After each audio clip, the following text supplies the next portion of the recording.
The invitation said the meeting was historic. The staff called it suicidal. The press didn't know it existed.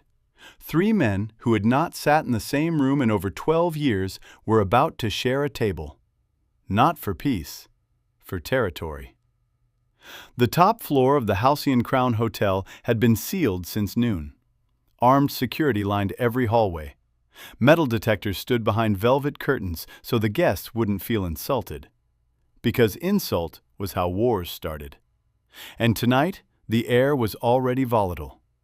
At exactly 8:03 p.m., the first motorcade arrived. Black Escalades, no plates, no headlights. Viktor Sokolov stepped out first. Tall, broad-shouldered, silver hair slicked back like a blade. The Russian press called him an energy magnate. The FBI called him untouchable. The underworld called him inevitable. At 8:11 p.m., the second convoy arrived.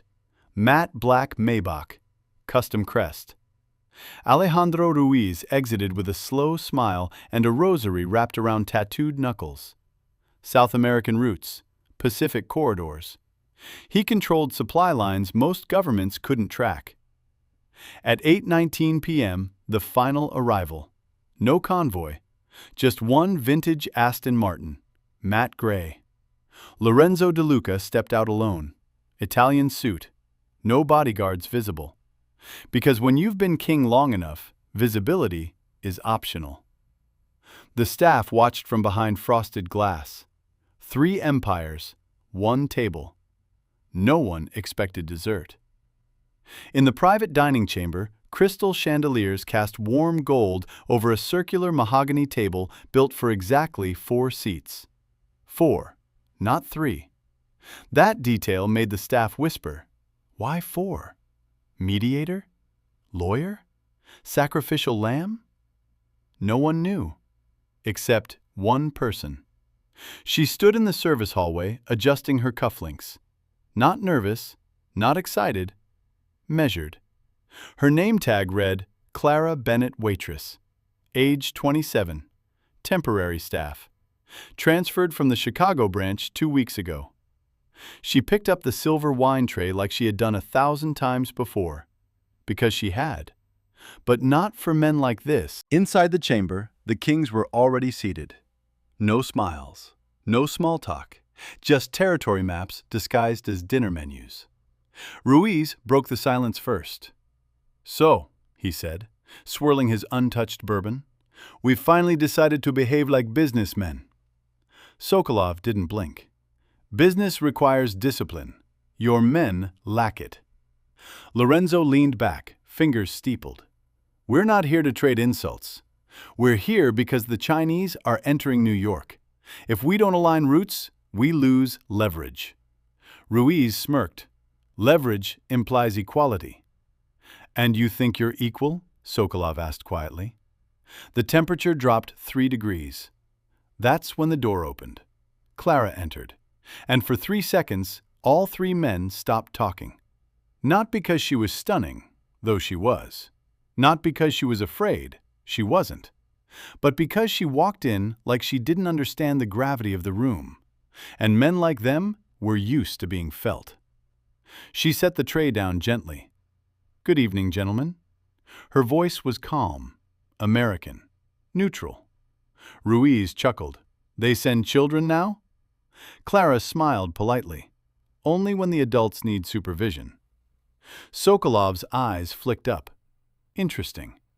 Lorenzo didn't smile, but he noticed. She poured the wine with steady hands. No shaking, no hesitation. Ruiz leaned back, watching her. "You know who we are?" "Yes, sir." "And you're not nervous?" "Should I be?" The question hung between them. Lorenzo spoke softly. "Most people are." Clara placed the final glass down. "I find fear inefficient." Silence. Then Ruiz laughed loudly. "I like her. She thinks she's clever." Sokolov studied her posture. Balanced weight, chin level, eyes steady. Not submissive, not defiant. Calculated. "Where are you from?" he asked. "Originally, Boston." And now? Wherever the contract sends me. Ruiz smirked. Ah, so you're disposable. Clara met his gaze directly. Everyone is. That made Lorenzo finally smile. Small, almost invisible, but real. Dinner began. The first course arrived. Conversation turned sharper. Routes, dock percentages, encrypted shipping codes. Clara moved around them silently, listening, absorbing, memorizing. At one point, Ruiz waved her closer. "Tell me something," he said casually. "If 3 men controlled half the eastern seaboard, how would you divide it?" Lorenzo raised an eyebrow. "Alejandro." "What?" Ruiz shrugged. "Entertainment." Clara considered the question, then answered, "I wouldn't divide it."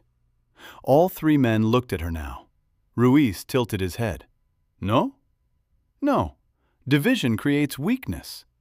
I'd consolidate infrastructure, centralize financial clearing, then outsource visible operations." Sokolov's fingers stopped tapping. Lorenzo leaned forward slightly. Ruiz smiled slowly. "And who would control it?" Clara met his eyes. "The one who already controls your debt." The room froze. The chandeliers hummed softly above them. For a brief second, no one breathed. Then Ruiz laughed again, louder. "Oh, I adore her imagination." But Sokolov didn't laugh, and Lorenzo didn't blink, because Clara wasn't smiling anymore. And something about the way she stood wasn't service, it was position. Ruiz waved dismissively. "Go on, fetch dessert." Clara inclined her head. "Of course." She walked toward the door, paused, then added calmly, "By midnight, gentlemen, you may want to reconsider your seating arrangement." She exited.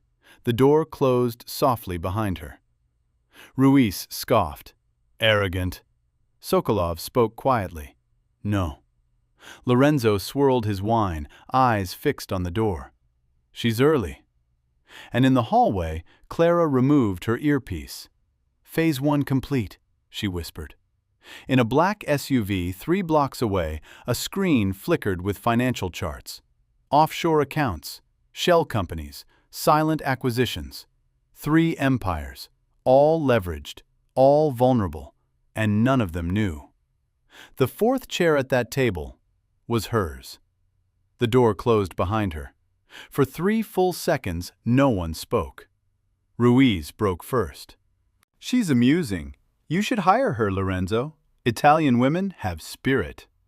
"She's American," Lorenzo replied calmly. Ruiz shrugged. "Even worse." Sokolov didn't touch his wine. He replayed her words in his head. "The one who already controls your debt." That wasn't arrogance. That was information. And information, in their world, was never accidental. "You check this staff?" Sokolov asked quietly. Lorenzo gave the slightest nod. "All of them. Background verified. Temporary contract agency. Clean." "Nothing is clean," Sokolov said. Ruiz leaned back lazily. "Relax, she's fishing for attention." But his eyes drifted toward the 4th empty chair, and for the first time that night, he noticed something. The place setting wasn't decorative. It had a name card, turned face down. Meanwhile, 3 blocks away, inside a black SUV that looked like any other city vehicle, a screen glowed in the dark. 3 financial dashboards, each labeled with a different offshore holding group, each one tied, very quietly, to Sokolov Holdings, Ruiz Maritime, DeLuca Infrastructure.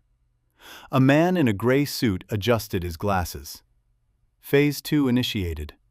Clara's voice came softly through the earpiece. "Status? 48% of their liquid leverage is tied through Cascade Capital. And? They still don't know Cascade is you." "Good," she replied. In the hallway outside the dining chamber, Clara adjusted the dessert tray. Crème brûlée, espresso, and 3 sealed envelopes. Heavy paper, embossed, precise. She exhaled slowly. Time to accelerate. Inside the room, Lorenzo leaned back. "We are drifting," he said calmly. "Let's focus." He tapped the edge of the table. "The Chinese expansion into Long Island docks. If we don't consolidate port security, we lose $2 billion annually." Ruiz smirked. "Or we let them fight each other and take what's left." Sokolov finally lifted his glass. "You always think small, Alejandro. And you always think slow." The door opened again. Clara returned. No hesitation, no apology. She placed the dessert plates carefully, then the envelopes, one in front of each man. No explanation. Ruiz looked down at his. "What is this?" "An update," she said evenly. "On what?" "Your exposure."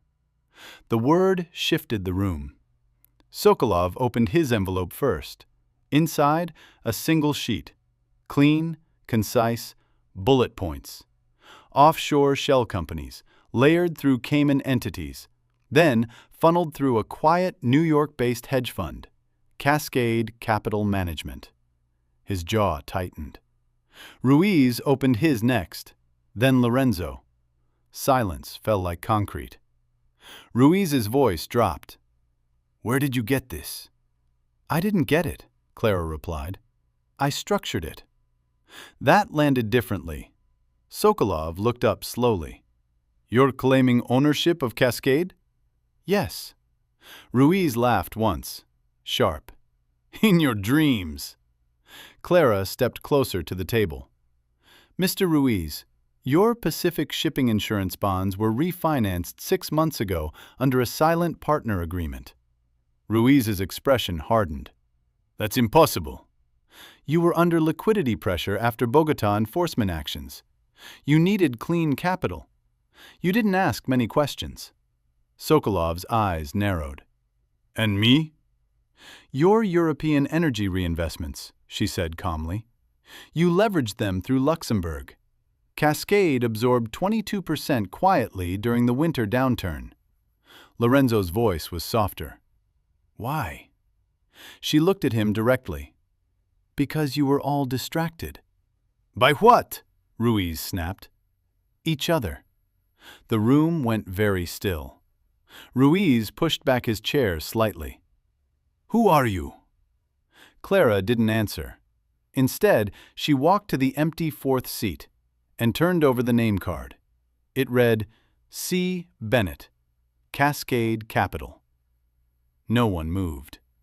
Sokolov's voice was low now. "You're bluffing." Clara placed a slim tablet on the table, tapped once. On the screen, Live Portfolio Transfer Authority, signature keys, digital escrow controls. Her fingerprint ID activated the interface. 48% of your collective debt exposure runs through Cascade, she said calmly. Another 12% is currently being acquired. Ruiz stood slowly. "You think you can threaten us in our own city?" "No," she replied softly. "I think you misunderstand the structure." Lorenzo's gaze sharpened.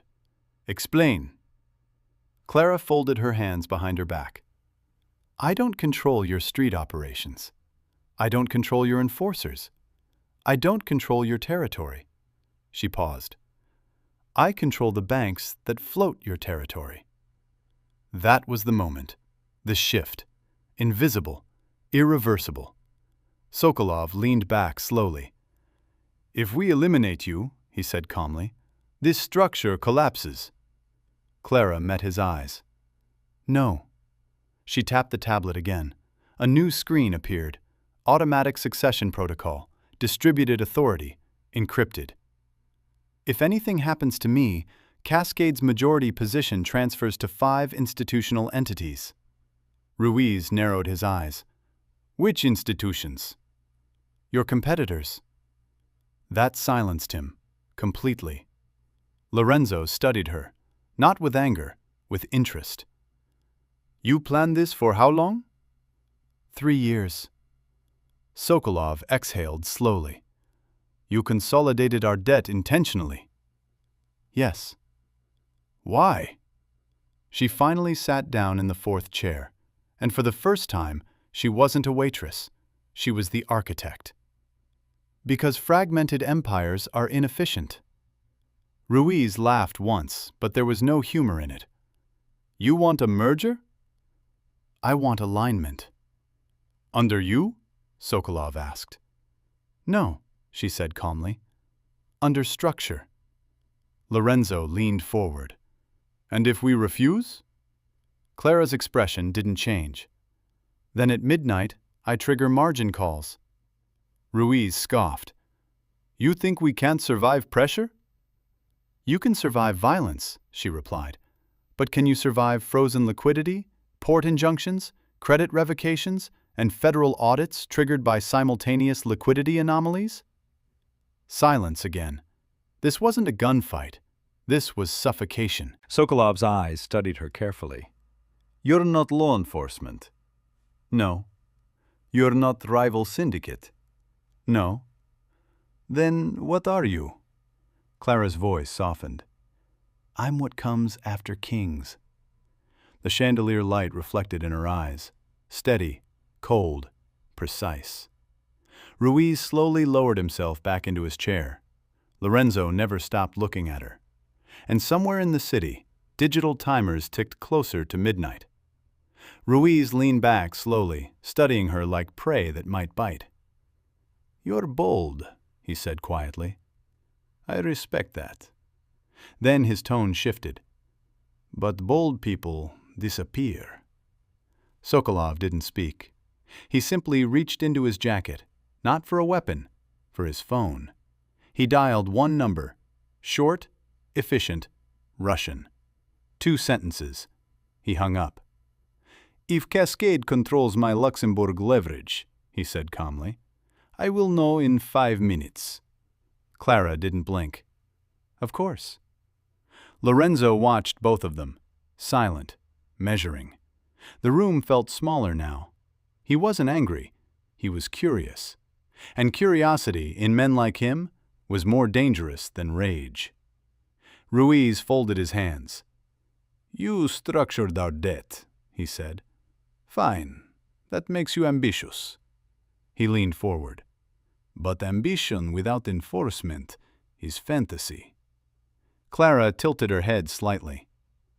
You believe enforcement only exists in men with guns. Ruiz smiled faintly. Doesn't it? She didn't answer. Instead, she tapped the tablet again. A second screen appeared. Live market feed. Cascade Capital stock ticker. It began to climb. Sokolov's phone vibrated. He looked down. His expression didn't change, but his thumb froze mid-scroll. Then he looked up at her again. How? He asked quietly. My firm acquired the secondary bonds your subsidiary issued last February, she replied. We placed them through 3 intermediaries. You assumed they were sovereign funds. They were, Sokolov said. Yes, Clara nodded. Mine. Ruiz's eyes narrowed. You're not old money. No. You're not government. No. Then who backed you? She held his gaze. Patience. That irritated him. He stood suddenly. The chair scraped against marble. You think we sit here because we can't crush you? Clara didn't flinch. You can crush me physically, she said evenly. But you can't crush liquidity without crushing yourselves. Ruiz stepped closer, towering, predatory. Fear, he said quietly, is currency too. She met his eyes. I don't trade in fear. That was the first crack, not in her, in him, because she wasn't posturing.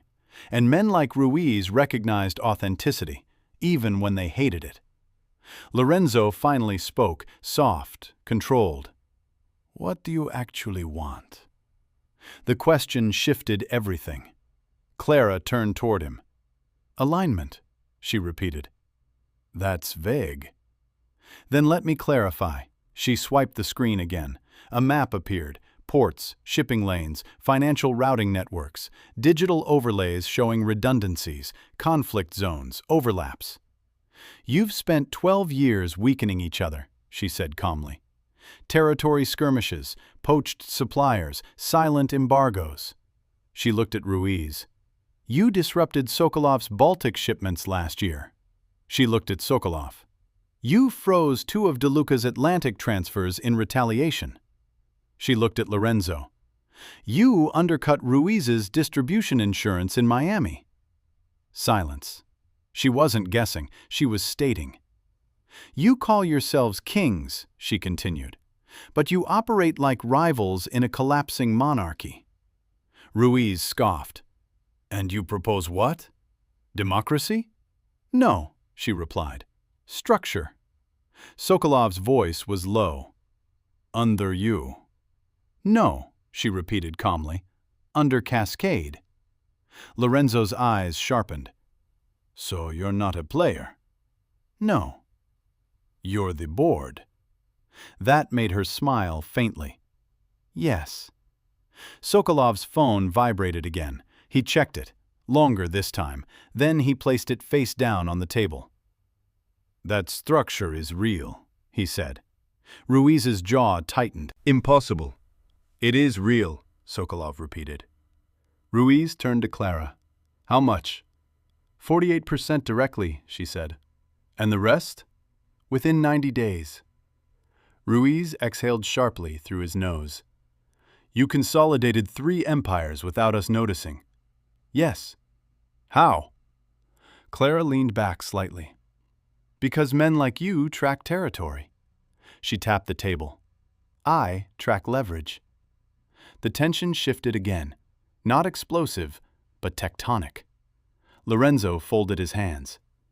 You're not threatening violence, he said slowly. No. You're threatening time. Yes. And we can't intimidate time. No. Ruiz stared at her. What happens at midnight?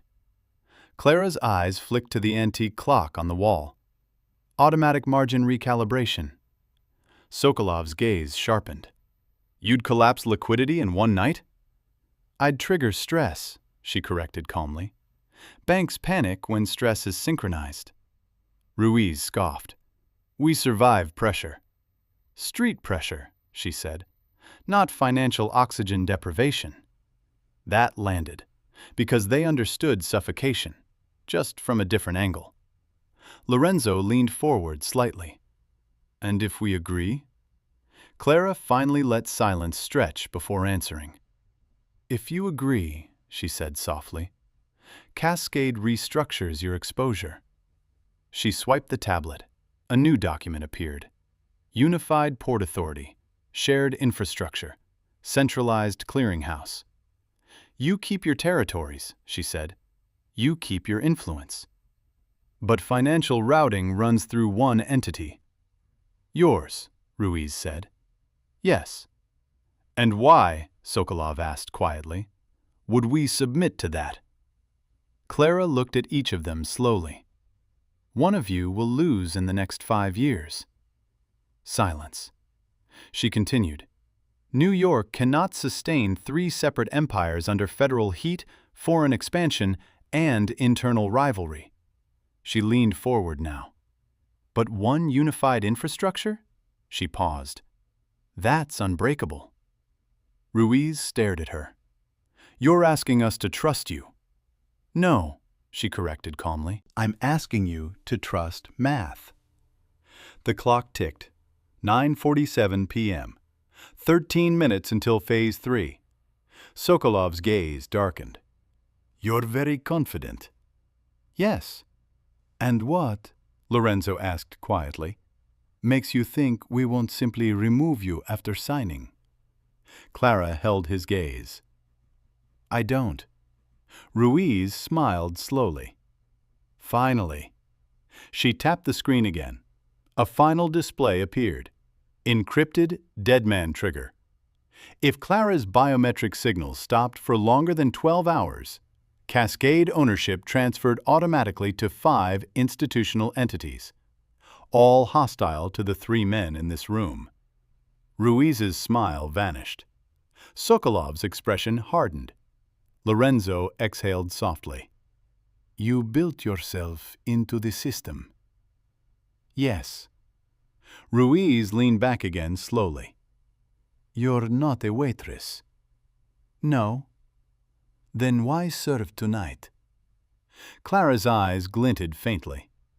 Because kings only reveal themselves when they believe they're superior. The clock ticked louder now, 9:52 p.m. And for the first time in years, three Mafia kings felt something unfamiliar. Not fear, not anger. Uncertainty. 9:52 p.m. 8 minutes to midnight. The air inside the chamber felt heavier now. Not because of fear, because of recalibration. Sokolov was quiet. Lorenzo was thinking. Ruiz was calculating something else. He leaned back slowly, studying Clara with new intensity. You're intelligent, he said calmly. Structured, disciplined. A pause. But you miscalculated one variable. Clara didn't move. Which one? Ego, he replied. Before anyone could react, Ruiz lifted his phone and typed one short message. Sent. He placed it face down again. You believe we are trapped financially, he continued. But you forgot something. The door behind Clara opened. Two men stepped inside. Not hotel security. Ruiz's men. Calm, controlled, silent. Sokolov's eyes narrowed. Lorenzo didn't move. Clara didn't turn around. Ruiz smiled faintly. You're clever enough to control debt, he said quietly. But are you clever enough to survive intimidation? The men stopped 3 feet behind her, close enough to be felt, not close enough to touch. Clara remained seated. You misunderstand something, she said evenly. Ruiz tilted his head. Enlighten me. If anything happens to me tonight, she said calmly, midnight accelerates. Ruiz smiled. I don't need to harm you. He leaned forward slightly. I only need to make you uncomfortable. The two men stepped closer. Now they were within reach. Ruiz's voice lowered. Power, he said softly, is about presence. Clara finally turned her head slightly, just enough to acknowledge the men behind her. Then she looked back at Ruiz. Then allow me to demonstrate presence. She reached into her uniform pocket. Ruiz's men tensed instantly. Sokolov's gaze sharpened. Lorenzo watched with focused calm. Clara placed a small device on the table. Black, minimal, unmarked. Ruiz's smile faltered slightly. What is that? A contingency. She pressed a single button. In the hallway outside, the hotel lights flickered briefly. Inside the SUV, 3 blocks away, the man in gray adjusted his headset. Secondary sequence live. Back in the room, the tablet screen changed. A live feed appeared. A warehouse in Miami, another in Brooklyn, a third in Newark. Ruiz's jaw tightened. What am I looking at? Clara's voice was steady. Collateral. Ruiz's phone buzzed violently. He ignored it. Sokolov's phone vibrated too. He checked his. And this time, his composure shifted. Explain, Sokolov said quietly. Clara's eyes never left Ruiz. 3 of your bonded storage facilities were refinanced through Cascade's structured asset vehicles. Ruiz's expression hardened. That's not possible. It is, she replied. And as of 30 seconds ago, temporary operational audits were triggered. Ruiz grabbed his phone now. Answered. Spanish. Sharp. Aggressive. His voice changed tone mid-conversation. The kind of tone men use when something unexpected is unfolding. He hung up slowly. You're bluffing. No. Sokolov checked his own phone again. His jaw tightened almost imperceptibly. "You triggered insurance reviews," he said. "Yes." "Simultaneously." "Yes." Lorenzo leaned back slightly. "You're escalating." "No," Clara replied calmly. "I'm demonstrating symmetry." Ruiz stood abruptly. His chair scraped hard against marble. "You think this makes you untouchable?" Clara looked up at him evenly. "No. I think it makes harm inefficient." That landed. Sokolov folded his hands. "You're not emotional," he observed. "No." "You anticipated intimidation." "Yes." Ruiz stared at her. "You expected me to test you." "Yes." "Why?" "Because you're the youngest," she said calmly. "You inherited your empire, not built it." Silence. Sokolov glanced toward Ruiz slowly. Lorenzo's lips curved almost invisibly. Ruiz's eyes darkened. "You're walking a thin line." Clara stood slowly now, not rushed, not reactive, measured. She stepped away from the chair, turning fully to face Ruiz. "If you eliminate me," she said quietly, "you lose liquidity. If you scare me," she continued, "you accelerate audits. If you cooperate," she finished, "you gain insulation." Ruiz's men shifted slightly behind her, but they didn't move, because something had changed. Not in the room, in the hierarchy. Ruiz wasn't leading anymore. He was reacting, and he knew it. 9:57 p.m., 3 minutes to midnight. Lorenzo finally spoke. "Enough." The single word cut through tension like a blade. Ruiz turned toward him. "You're comfortable being controlled?" "No," Lorenzo replied evenly. "But I respect strategy." He looked at Clara. "You didn't build this in 3 years alone."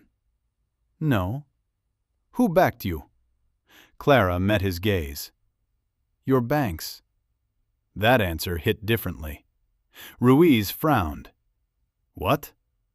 She turned slightly, addressing all three now. "The federal pressure you're experiencing isn't random."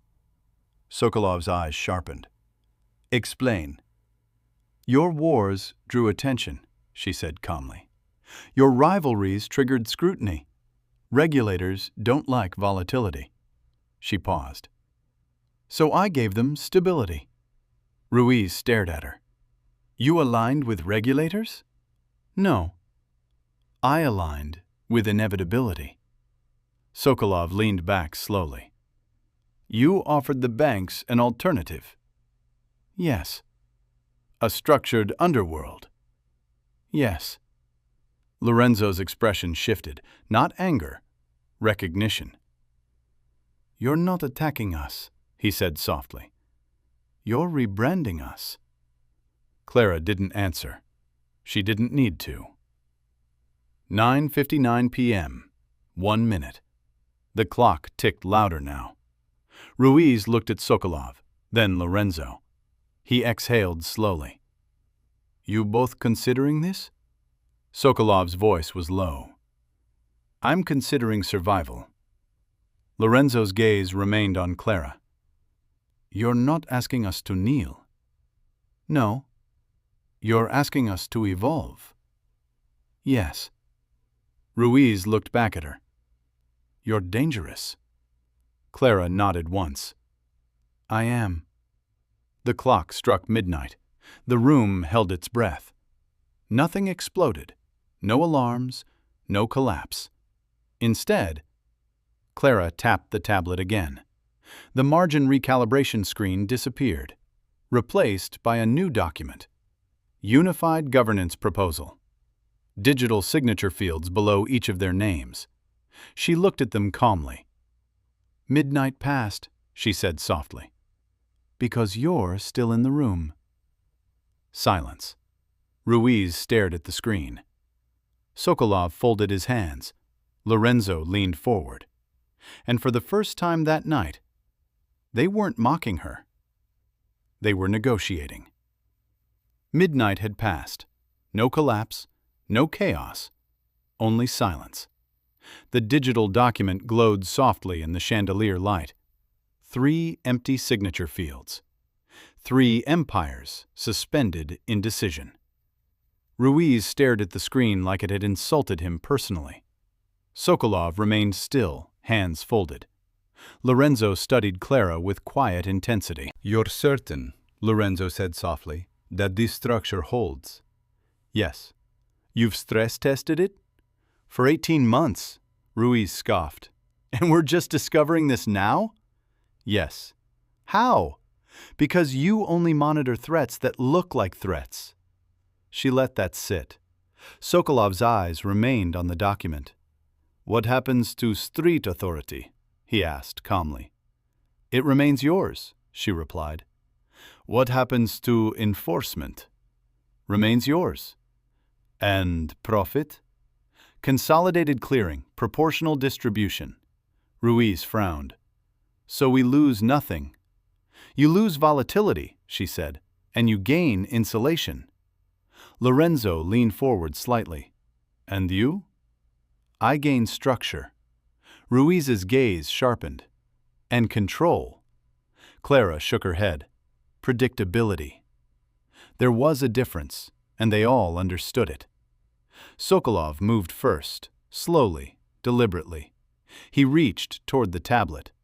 Ruiz turned sharply. You're serious? Sokolov didn't look at him. For the first time tonight, he said calmly, we are facing something inevitable. Ruiz's jaw tightened. She's a financier. She's a system, Sokolov corrected. Lorenzo watched closely. Sokolov placed his thumb on the biometric pad, paused, then looked up at Clara. One condition. Name it. No public exposure, no outside oversight, no regulatory infiltration. Agreed. He studied her eyes, searching for weakness. He found none. Sokolov pressed down. The screen blinked. Signature confirmed. The room shifted, not loudly, but permanently. Ruiz exhaled sharply.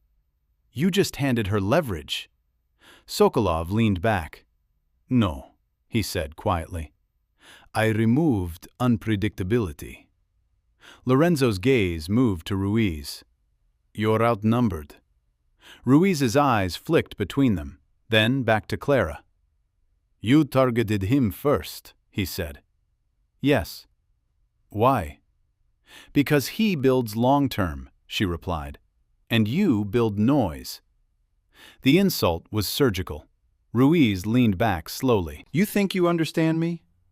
Yes. And what do you think I am? Clara didn't hesitate. The weakest king. The silence after that statement was dangerous, but she wasn't finished. You inherited aggression, she continued calmly, not infrastructure. Sokolov said nothing. Lorenzo didn't interfere, because they both knew she wasn't wrong. Ruiz looked at the screen again, then at the 2 signed names waiting for him. You built this around us, he said quietly. Yes. Why these 3? That question changed the air. Clara didn't answer immediately. Instead, she reached into her pocket and removed something small, old, folded. She placed it on the table. A newspaper clipping, faded, yellowed. 3 names in bold. Sokolov, Ruiz, DeLuca. 12 years ago. Headline, Port strike ends in fire. Lorenzo's expression hardened. Ruiz's eyes darkened. Sokolov's jaw tightened almost imperceptibly. Clara's voice remained calm. You don't remember it, she said. You weren't directly involved. But your consolidation war triggered a logistics shutdown. She tapped the clipping. 3 independent operators were squeezed out. Silence. Ruiz spoke first. That happens. Yes, she said. It does. She looked up at them slowly. My father was one of them. The room went still. Not dramatic, not explosive, cold, measured. Sokolov studied her carefully. "You're here for revenge." "No." Ruiz leaned forward. "Then what?" "For correction." Lorenzo's voice was quiet. "You spent 3 years consolidating our debt because of one casualty?" "Not one," she replied. "A system." She folded her hands calmly. "You destroyed infrastructure through rivalry. You weakened ports through ego. You destabilized supply through pride." Ruiz's expression shifted. Not guilt, recognition. "You think you're better than us," he said quietly. "No. I think I'm necessary." The clock ticked faintly in the background. Sokolov's gaze remained fixed on her. "You could have destroyed us," he said. "Yes." "Why didn't you?" Clara held his eyes. "Because destruction creates vacuums. And vacuums create chaos." Ruiz leaned back slowly. "So you didn't want us gone?" "No. I wanted you aligned." Lorenzo finally moved. He placed his thumb on the biometric pad, without hesitation. Signature confirmed. 2 kings now aligned. Ruiz was the last. He stared at the screen for a long moment, then at the clipping, then at Clara. "You didn't come for revenge," he said slowly. "No." "You came to build what we couldn't." "Yes." Ruiz exhaled. For the first time that night, not in anger, in clarity. He placed his thumb on the pad. Signature confirmed. The document sealed. Unified Infrastructure Authority, Cascade Capital, Clearing Administrator. 3 empires, 1 structure. Clara closed the tablet slowly and stood. No victory smile, no triumph, just quiet completion. Ruiz watched her carefully. "What happens now?" Clara looked at each of them in turn. "Now," she said softly, "you stop being kings." Silence. "And start being directors." The signatures were complete. 3 biometric confirmations. 3 empires now tied into a single clearing structure. No applause, no handshake ceremony. Just silence. The kind of silence that follows structural change. Ruiz stared at the dark screen of the tablet. "You understand," he said quietly. "This doesn't make you untouchable." Clara closed the device. "It doesn't need to." Sokolov stood first, not aggressively, not submissively. He adjusted his cufflinks and looked at her directly. "You removed instability," he said. "Yes." "You removed internal rivalry." "Yes." "And you removed unpredictability." "Yes." He studied her for a long moment. "You removed us from being kings." She didn't answer, because he was correct. Lorenzo stood next. "Power," he said calmly, "used to mean territory." Ruiz exhaled. "Now it means control over liquidity." Clara slipped the tablet back into her pocket. "No," she corrected softly, "it means control over narrative." That made all 3 men look at her again. Outside the chamber, the city moved normally. Traffic, noise, neon lights. No one knew that 3 of the most powerful underworld figures in America had just unified under a financial architecture designed by the woman who served their wine. And that was the point. Ruiz approached her slowly, not threatening, not mocking, measured. "You said you weren't here for revenge." "I'm not." "You could have destroyed us tonight." "Yes." "You didn't." "No." He studied her carefully. "So what are you really?" Clara's eyes were steady. "I'm what happens when chaos becomes expensive." That answer stayed with them, because they all understood cost better than anyone. Sokolov walked toward the window overlooking Manhattan, the skyline reflected in the glass. For years, that skyline represented conquest, expansion, dominance. Now it represented something else, interdependence. He spoke without turning. "You built Cascade quietly." "Yes." You waited until our rivalry made us vulnerable. Yes. You positioned yourself as solution, not enemy. Yes. He finally turned back toward her. You're patient. I had to be. Ruiz crossed his arms. How long? She didn't hesitate. 12 years. The room shifted again. Lorenzo's voice lowered. You were a child. Yes. And you planned this? No, she said calmly. I adapted.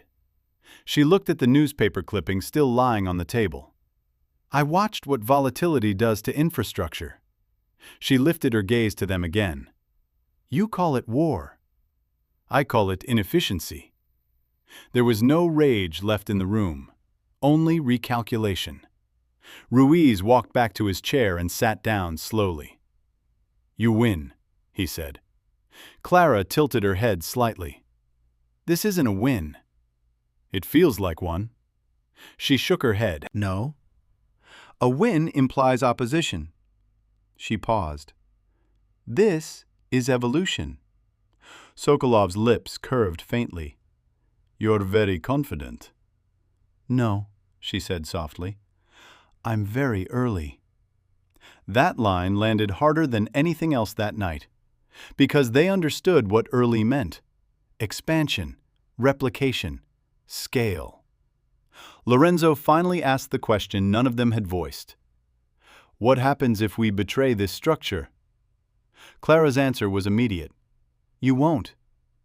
Ruiz raised an eyebrow. That's bold. No, she replied calmly. It's arithmetic. She stepped closer to the table.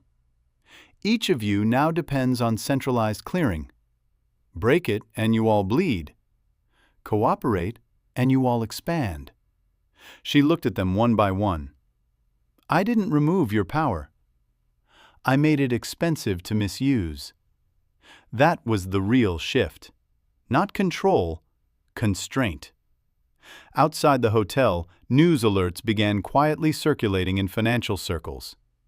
An anonymous hedge fund had consolidated major private port financing. Market analysts speculated. No one knew the names behind it, but banks noticed. Insurance firms adjusted. Federal oversight softened slightly in response to perceived stabilization. The narrative was shifting, without a single public headline. Back inside the chamber, Ruiz finally stood again. Not to intimidate, to leave. He paused at the door. You know what bothers me?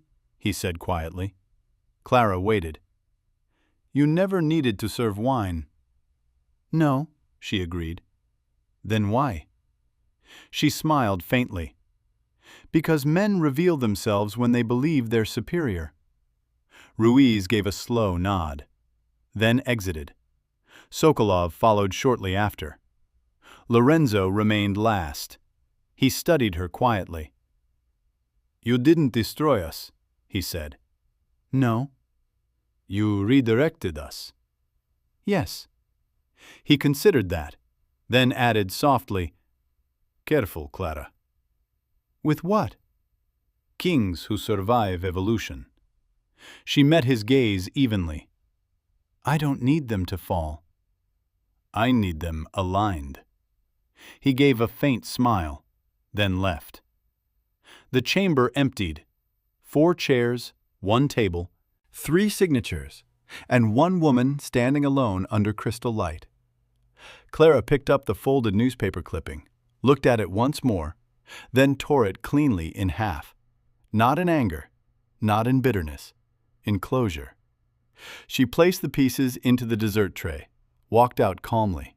No security stopped her. No one questioned her. Because now, she wasn't staff. She was structure. 3 blocks away, inside the black SUV, the man in gray removed his headset. Unified. Clara entered the vehicle, closed the door. The engine started smoothly. Next phase? He asked. She looked out at the skyline, New York glowing beneath controlled volatility. Yes, she said quietly. West Coast. The SUV merged into traffic, invisible, untouchable. And somewhere in the city, 3 former kings realized something they had never considered before. Power wasn't who sat at the head of the table. Power was who designed the table. End. If this story kept you watching until the end, you already understand something most people never do. The loudest power isn't the strongest. The quietest architecture is.